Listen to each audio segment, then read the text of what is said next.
Salut à tous. Alors aujourd'hui je vais vous montrer comment changer un triangle de direction. Le triangle de direction c'est celui-ci qui se trouve en bas. Mais moi mon triangle il est bon, il n'est pas tordu ni rien. Du coup je vais changer en fait que le cylindre bloc du triangle.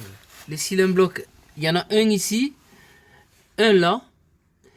Et il y a le cylindre bloc de direction inférieure. En fait c'est le cylindre bloc du triangle inférieur. Bon, comme on voit ici, moi j'ai commencé à dévisser. Là, j'ai dévissé le boulon. J'ai dévissé ici, tout à fait en bas, en fait, carrément en dessous. Et là, il y a une clé Allen qu'il faut mettre dessus parce que le boulon il tourne, enfin l'écrou il tourne. Et je vais dévisser celui de derrière. Moi, je vais changer que les cylindres blocs.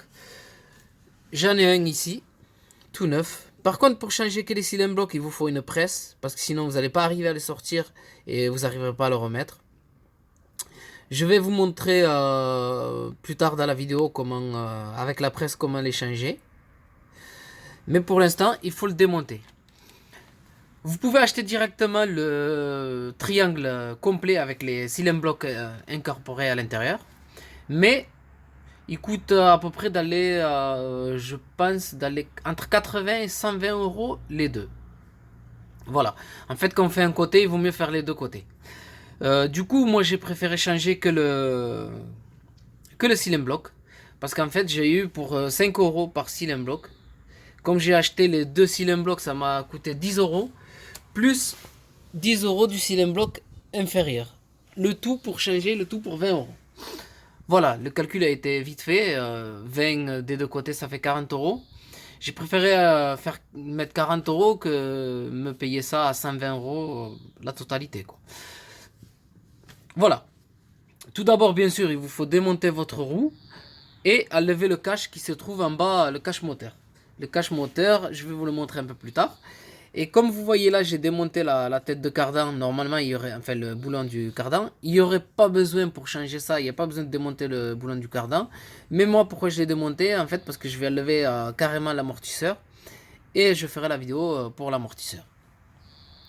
Pour changer, en fait, pour enlever sur une Peugeot, c'est très simple d'enlever le cache moteur. En fait, il suffit avec une clé de 10 descendre en bas et dévisser tout ce qui se trouve comme boulon. Comme on voit ici, moi j'ai mis tous les boulons.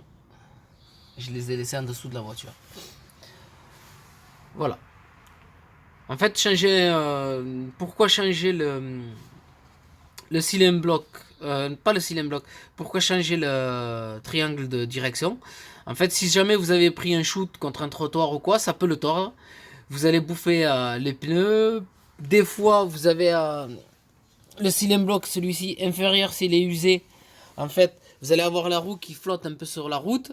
Vous pouvez bouffer aussi les pneus à l'extérieur ou à l'intérieur. Ça arrive. Du coup, moi, j'ai pas ce problème-là. Mais comme les Peugeot, elles font beaucoup de bruit, en fait, quand on passe dans les secousses et tout ça, ça claque vraiment très fort. Je reprends la vidéo parce que ça a coupé. J'ai dit pourquoi moi je change le triangle de direction parce que, en fait, j'ai pas ce problème que ça bouffe les pneus ou quoi. C'est juste parce qu'il y a un claquement à chaque secousse.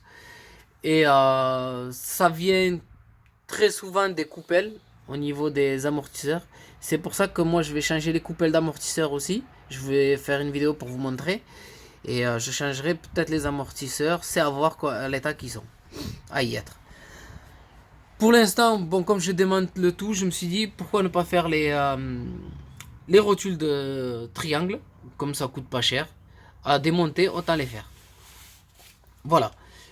Bon, ben, je vais démonter. De toute façon, là, j'ai démonté comme je vous ai montré en bas. Ici.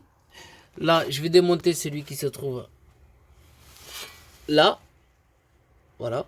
Et je démonterai celui de derrière. Et je vais je sortirai le triangle et je filmerai pour vous le montrer. Par contre, pour arracher le triangle ici en bas,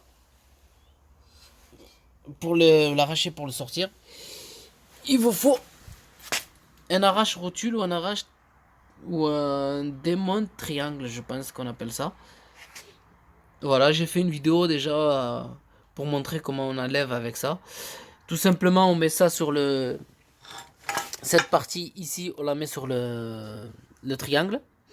Et ça, sur le châssis. Ensuite, on monte sur le bras et on met des petits coups de marteau, soit sur la barre, ou soit au niveau du triangle, sans trop essayer de le tordre. Juste des petits à-coups pour faire vibrer, pour que ça puisse sortir. Voilà. Voilà, je l'ai sorti. Comme on voit ici, je l'ai sorti de la rotule inférieure. J'ai sorti le triangle. J'ai repris la vidéo juste pour vous montrer comment on met l'arrache triangle ou le démonte triangle, comme vous voulez. On le met sur le châssis ici, comme voilà. Et là sur le triangle. Et on appuie dessus, on monte et on appuie dessus sur la barre. Soit vous mettez un petit coup de marteau tout léger, ça fait vibrer et ça tombe, ça sort très facilement avec ça. Si vous n'avez pas ça, il va falloir essayer avec une barre longue, mais vraiment très solide pour essayer de la lever.